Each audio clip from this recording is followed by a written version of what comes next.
So get you up and going out of bed. Sooner we realize that the law is not going to facilitate a free and fair electoral process for the better of the country. I'm therefore suggesting, Mr. Chairman, that this symposium seriously considers an alternative to the present crisis, suggesting that as a first step, this symposium should transform itself into a national convention. On your door, would you come down and get me? Siku ya pili mbunge wa Lang'ata Raila Odinga alipasua mbarika na kutaka Wakenya kujua kuwa mamluki wamo nchini. Doesn't it strike you as very strange when a raid takes place like the one that took place in the I&M building and the Standard Printing Press in Likoni? A minister in charge of security comes up and owns and says that a snake was rattled and therefore the snake bit back. It now transpired that those who were involved in the raid were actually not regular police officers, actually mercenaries or foreigners. Why would the government be using these gentlemen to do what was, according to them, perfectly legitimate police duty? I'll get you up and going out of bed.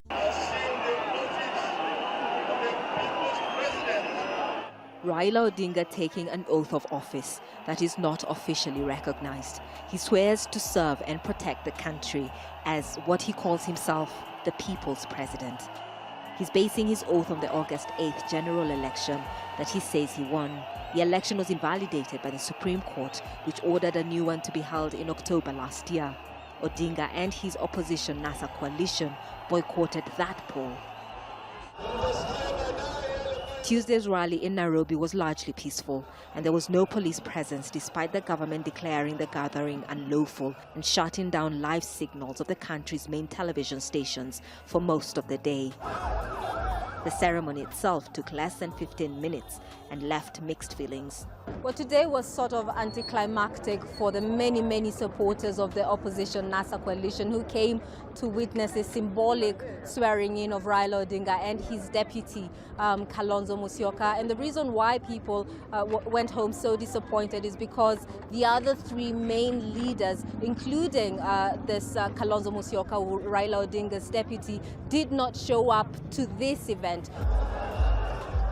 They later issued a statement saying their absence was beyond their control, but supporters here say it does not look good for opposition unity. We thought the other leaders would be here to support Odinga. It would have shown us how strong the opposition is. Other people we talked to told us that the important thing is that Odinga himself showed up. I came here because of Raila, and he has been sworn in. We're going to get the next move, he will give us the next direction. Many of us are really fed up with the state of affairs in this country. This is a revolution. Somebody like me, I'm a 40-year-old with 2 kids. No job, nothing. I was born in Nairobi. I've been suffering all along, and we cannot take it anymore. Odinga says he'll use the so-called People's Assembly, a forum established by the opposition to operate within county governments to push for electoral reforms and other issues.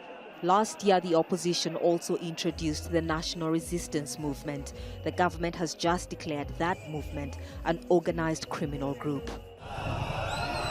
These Odinga supporters say it does not matter.